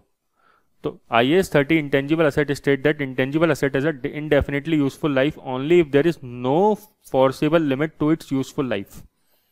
ठीक है, difficulty in accurately determining in intangible useful life do not provide a basis for regarding that useful life is indefinite. ठीक है, और वैसे भी कस्टमर रिलेशनशिप है, मतलब कस्टमर को आपने एक्वायर्ड किया है तो उसकी कोई ना कोई पर्टिकुलर लाइफ तो होगी, 2-3 साल 4-5 साल, आप सोचो उसको बैठ के। ठीक है, और उसके अंदर क्या करो, अमोर्टाइज करो। अदरवाइज तो क्या होगा, आपका प्रॉफिट और असेट दोनों की दोनों ओवर स्टेट होगी। ठीक है भाई, राइट ऑफ नहीं करोगे तो फिर क्या होगा, वो ओवर स्टेटेड ही होगा। अब आते हैं अपन छोटे से डिस्कशन पे, जो हम F7 में भी पूरे अच्छे से करते हैं डिस्कशन, और कुछ भी नया पॉइंट नहीं आएगा। अब ये स्टैंडर्ड एक तरीके से बिल्कुल आखिरी सांसें गिन रहा है, आप कह सकते हो। ठीक है, और कुछ भी इसमें कुछ नया पॉइंट नहीं है। R&D expenditure, research and development expenditure, F7 में बचपन में कभी ना कभी डिस्कस करते थे, रिसर्च क्या होती है, डेवलपमेंट क्या होता है, दोनों में क्या अंतर होता है। तो रिसर्च एक तरीके से इसकी स्टार्टिंग फेज होती है, जब अपन केवल टेक्नोलॉजी को डेवलप कर रहे हो, वो टेक्नोलॉजी के बारे में सोच रहे होते हैं। बट डेवलपमेंट उसको जब हम उस चीज़ को इम्प्लीमेंट करते हैं। जैसे साइंस एंड टेक्नोलॉजी में क्या डिफरेंस होता है, नॉलेज को एक्वायर करना, ठीक है, उसके बारे में सोचना, तो ये सब क्या है, साइंस का पार्ट है। लेकिन जब उसको डेवलप कर लिया हमने तो वो क्या है, टेक्नोलॉजी बन गई। ऐसे ही रिसर्च एंड डेवलपमेंट है। टाटा नैनो ने सोचा, रतन टाटा ने सोचा कि उसने बोला भाई 1 लाख रुपए की कार बनानी है। ठीक है, तो उसने वो बनाने की कोशिश करी, वो पूरा उसने दिमाग लगाया। उसने पहले तो कस्टमर से पूछा ये फिजिबल है या नहीं है, अपने मतलब कस्टमर से पूछा होगा, मार्केट सर्वे कराया होगा, भाई अगर आप 1 लाख की सस्ती कार बना ले तो आप लोगे नहीं लोगे। कस्टमर ने बोला हाँ लेंगे। फिर अपने इंजीनियर टीम को बिठाया होगा, उनसे पूछा होगा भाई बन जाएगी या नहीं बनेगी। तो ये सब क्या है, रिसर्च का पार्ट है। और जब वो एक्चुअल में डेवलपमेंट फेज में आई तब उन्होंने प्रोडक्शन चालू किया होगा उसका। तो कुल मिला के देखो, रिसर्च में ना जो भी एक्सपेंडिचर होता है वो P&L में जाता है। ठीक है, और डेवलपमेंट, ध्यान सुनना, डेवलप ऐसा नहीं कह सकते डायरेक्टली कि डेवलपमेंट में आते ही वो एक्सपेंडिचर कैपिटलाइज होगा। डेवलपमेंट के अंदर कुछ कंडीशंस हैं, जब वो कंडीशन सारी की सारी एक साथ फुलफिल होगी तभी उसको कैपिटलाइज करेंगे। जैसे टेक्निकल फिजिबिलिटी हो गई है, मैनेजमेंट की इंटेंशन है कि उसको आगे डेवलप करने की। ठीक है, मैनेजमेंट ने उसके लिए फंड्स एलोकेट अलग से कर दिए हैं। ठीक है, ऐसी कुछ कंडीशंस है। अगर ये सारी कंडीशन एक साथ पूरी होंगी तभी डेवलपमेंट एक्सपेंडिचर को कैपिटलाइज करा जाएगा, वरना डेवलपमेंट एक्सपेंडिचर को भी P&L में डाला जाएगा। समझ में आया क्या? जैसे देखो, रिसर्च है, research is defined as originally and planned investigation undertaken with the prospect of gaining new scientific और टेक्निकल नॉलेज एंड अंडरस्टैंडिंग। तो एक इन्वेस्टिगेशन चल रही है, अभी नॉलेज गेन कर रहे हैं, तो उसे क्या उस पॉइंट को क्या बोलेंगे, रिसर्च। ठीक है, तो research expenditure can not be recognise as intangible assets, और उसको कहाँ डालेंगे अपन, P&L में डालेंगे। Development is defined as application of the research finding, मतलब जो हमने नॉलेज एक्वायर्ड करी उसको हम अप्लाई कर रहे हैं, तो उसे क्या बोलेंगे, डेवलपमेंट। अब development expenditure must be recognize an intangible asset if the entity can demonstrate that project is technically feasible, पहला point. Entity intend to complete the intangible assets, अब मान लो प्रोजेक्ट तो टेक्निकली फिजिबल है लेकिन अब कंपनी का मनी बदल गया, कंपनी चाहती है कि भाई हम अब आगे डेवलप करना ही नहीं चाहते। The intangible asset will generate future economic benefits, it has adequate resources, मतलब फंड्स एलोकेट हो गए हैं अच्छे से, it can reliably measure the expenditure on the project. ये जब सारी कंडीशन फुलफिल होगी उसके बाद ही डेवलपमेंट एक्सपेंडिचर क्या होंगे, कैपिटलाइज करना चालू होंगे। ठीक है, ऐसा नहीं है कि डेवलपमेंट के एक्सपेंडिचर देखते ही आप जोश में आ जाएंगे और सारे के सारे उठा के कैपिटलाइज कर देंगे, ऐसा नहीं होगा। हाँ, रिसर्च के एक्सपेंडिचर हमेशा कहाँ जाएंगे, P&L में जाएंगे। ये क्वेश्चन मैंने कहाँ से लिया था, ये क्वेश्चन मैंने लिया है F7 की बुक से। ये मेरे को अच्छा क्वेश्चन लगा तो मैंने F7 की बुक से ले लिया। A brand name related to a specific range of chocolate bars purchased for 2 lakh. By the year end, the brand specialist valued this at 2,50,000. बताओ भाई क्या हो रहा है यहाँ पे। एक ब्रांड नेम है चॉकलेट बार का, परचेज किया गया है कितने में, 2 लाख में। ये तो कॉस्ट हो गई, मतलब ये ब्रांड इंटरनली जनरेटेड तो नहीं है लेकिन परचेज्ड है, तो रिकॉर्ड कर लो 2 लाख पे। लेकिन अब इसको रिवैल्यू करने की बात चल रही है 2,50,000 पे। कर दें क्या रिवैल्यू, बताओ 2,50,000 पे कर दें क्या रिवैल्यू। अभी मैंने क्या बताया था, रिवैल्यू तभी हो पाएगा जब एक्टिव मार्केट है, और एक्टिव मार्केट ब्रांड वगैरह का नहीं होता। ऐसा थोड़ी है कि आपका ब्रांड एक पर्टिकुलर मार्केट में बहुत सारे लोग खरीद रहे हैं, बेच रहे हैं, पूरे दिन भर प्राइस कोटेशन चल रहा है, बिटकॉइन की तरह थोड़ी है ये। तो इसको आप रिवैल्यू नहीं कर पाएंगे। कितने पे दिखाएंगे, 2 लाख पे दिखाएंगे। ये F7 का क्वेश्चन है, ध्यान रखना। 5 lakh spent of developing a new line of confectionery including 1,50,000 spent on researching the product before management gave approval to fully fund the project। देखो टोटल 5 लाख का खर्चा हुआ, उसके अंदर इंक्लूड है 1,50,000 का कोई एक्सपेंडिचर जो रिसर्च के टाइम पे हुआ है, और तब मैनेजमेंट ने अप्रूवल भी नहीं दी थी।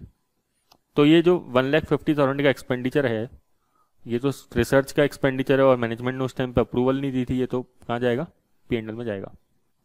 ठीक है, और 3,50,000 का जो एक्सपेंडिचर है उसे कहाँ कर देंगे आप, कैपिटलाइज कर देंगे, असेट की कॉस्ट मान लेंगे, इंटेंजिबल असेट्स हो जाएगी ये।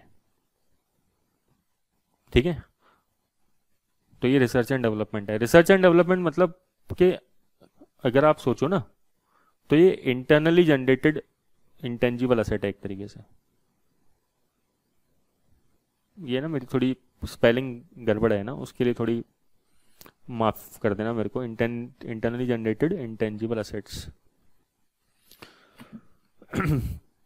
Training cost for the staff to use a new manufacturing process, that total training cost amounted to 1 lakh and staff are expected to remain on average 5 years। बताओ training cost को उठा के capitalise कर दोगे क्या 5 साल के अंदर? नहीं, मना किया था ना, कंट्रोल नहीं होता भाई हमारा स्टाफ के ऊपर, वो कहीं शिफ्ट हो सकता है, तो इसको तो P&L में डालना पड़ेगा। आपको अकाउंटिंग ट्रीटमेंट डिस्कस करना है, तो अकाउंटिंग ट्रीटमेंट क्या है, ब्रांड नेम जैसे परचेज किया 2 लाख में, तो रिवैल्यू कब कर सकते हैं, जब एक्टिव मार्केट एग्जिस्ट करता है। ठीक है, तो इसलिए इसको कॉस्ट मॉडल पे ही दिखाना पड़ेगा। 5 लाख के अंदर रिसर्च एंड डेवलपमेंट टोटल, इसमें से 1.5 लाख का खर्चा क्या है, P&L में जाएगा, क्योंकि मैनेजमेंट ने उस टाइम पे कोई इंटेंशन दी नहीं थी, ना कोई फंड रिलीज किया था, और 3.5 लाख का खर्चा अपन 3,50,000 का डेवलपमेंट कॉस्ट के अंदर इंटेंजिबल असेट्स मान लेंगे। ट्रेनिंग कॉस्ट को हमें P&L में डालना पड़ेगा, क्योंकि movement of the staff can not be controlled and therefore there is no way of restricting the economic benefits. क्योंकि असेट्स के अंदर एक कंडीशन होती है ना कि फ्यूचर इकोनॉमिक बेनिफिट देगा। अब हमने स्टाफ के अंदर स्टाफ की ट्रेनिंग में खर्चा किया, no doubt future economic benefit होगा, लेकिन वो बेनिफिट ही कहीं और जा सकता है ना, हमारा स्टाफ हमें छोड़ के जा सकता है, कहाँ कंट्रोल रहता है स्टाफ के ऊपर। अच्छा, एक और क्वेश्चन देखो जरा। During the year ended 31 December 2001, ISKCON spent 2 million on researching and developing a new project. The entity has recognized all 2 million as an intangible asset. The breakdown of the expenditure is provided below. Company ने research and development में 20 लाख का खर्चा किया, R&D पे है ना, और सारा का सारा खर्चा भावनाओं में बहके इंटेंजिबल असेट में डाल दिया। ठीक है, और इसका ब्रेकअप दे रखा है, research into material, market research, employ training और डेवलपमेंट एक्टिविटी। ये तीनों उठा के तो कहाँ डाल दोगे बताओ? P&L में। रिसर्च ट्रेनिंग खर्चा सारा कहाँ जाएगा? P&L में। ठीक है, और डेवलपमेंट एक्टिविटी इसके बारे में भी देखते हैं। मैंने कहा था ना, भावनाओं में बह के कभी भी डेवलपमेंट को डायरेक्टली P&L में नहीं, वो डायरेक्टली कैपिटलाइज नहीं करना है। पहले चेक करो कि भाई खर्चा हो रहा है या नहीं हो, वो खर्चा कब से चालू हुआ है। The expenditure on development activity was incurred evenly over the year. Evenly मतलब पूरे साल में बराबर तरीके से खर्चा हुआ है, हर महीने बराबर हुआ है मतलब। It was not until 1 May 2001 that market research indicated that the product was likely to be profitable. क्या बोल रहा है कि 1 May 2001 तक तो कुछ पता ही नहीं था कि प्रोडक्ट प्रॉफिटेबल होगा या नहीं होगा। फ्यूचर इकोनॉमिक बेनिफिट्स तब तक तो दे ही नहीं रहे थे, ठीक है ना। और हमने कंडीशन पढ़ी थी ना यहाँ पे कि इसमें फ्यूचर इकोनॉमिक बेनिफिट्स हमें देना चाहिए, तभी से कैपिटलाइज होगा। मतलब क्या है, मैंने कहा था ना, डेवलपमेंट को उठा के भावनाओं में बह पूरा कैपिटलाइज नहीं करना है। तो 9 लाख डिवाइडेड बाय 12 करो, कितना आया? 75,000। तो 1 May तक का जो एक्सपेंडिचर है उसको क्या करना पड़ेगा आपको? उसको आपको P&L में डालना पड़ेगा, ठीक है। और बाकी जो एक्सपेंडिचर है वो अपना कैपिटलाइज होगा। तो 1 May तक जनवरी, फरवरी, मार्च, अप्रैल, 4 महीने हो गए। तो 3 लाख का एक्सपेंडिचर कहाँ जाएगा? P&L में जाएगा। और कितना बच गया? 6 लाख बच गया। तो 6 लाख का एक्सपेंडिचर हम क्या कर सकते हैं? कैपिटलाइज कर सकते हैं। तो अगर देखा जाए 20 लाख में से केवल 6 लाख कैपिटलाइज हुए, बाकी टोटल 14 लाख का एक्सपेंडिचर कहाँ चला गया? P&L में चला गया, ठीक है। तो 14 लाख का एक्सपेंडिचर P&L में चला गया और इंटेंजिबल असेट्स को हमने 6 लाख के अंदर कैपिटलाइज कर दिया। लास्ट पॉइंट, डिस्क्लोजर में कोई खास बात है नहीं। क्या डिस्क्लोज करोगे? अमोर्टाइजेशन मेथड यूज्ड, है ना, क्या मेथड यूज किया है, फाइनाइट लाइफ, इनफाइनाइट लाइफ, कितने साल यूज किए हैं। For intangible asset assessed having indefinite useful life, the reason supporting that assessment. अगर आपने माना है कि लाइफ क्या है? इनडेफिनिट है। मैंने कहा ना, ये स्टैंडर्ड इनडेफिनिट मानने पे मतलब मना करता है एक तरीके से, है ना, ठीक है। The date of any revolution if applicable, अगर रिवोल्यूशन हुआ है उसकी डेट बताओ। मेथड, अजम्पशन यूज्ड, और रिकन्सिलेशन ऑफ ओपनिंग कैरिंग और क्लोजिंग कैरिंग, है ना, मतलब ओपनिंग और क्लोजिंग का रिकन्सिलेशन दे दो, ये सब है। तो छोटी छोटी बातें हैं, खास बात नहीं है। तो ये स्टैंडर्ड हमने पढ़ा, ठीक है। मैंने कोशिश किया कि ये स्टैंडर्ड करीबन 1.25 आवर, 1.25 घंटे के अंदर अंदर ख़त्म हो जाए, ताकि आप पूरी की पूरी बातें डिस्कस कर लो और आपको टाइम भी ना लगे बहुत ज़्यादा, ठीक है। इसको रिवाइज कर लेना, बहुत इंपॉर्टेंट है, एग्जाम में क्वेश्चन पूछते हैं। Thank you.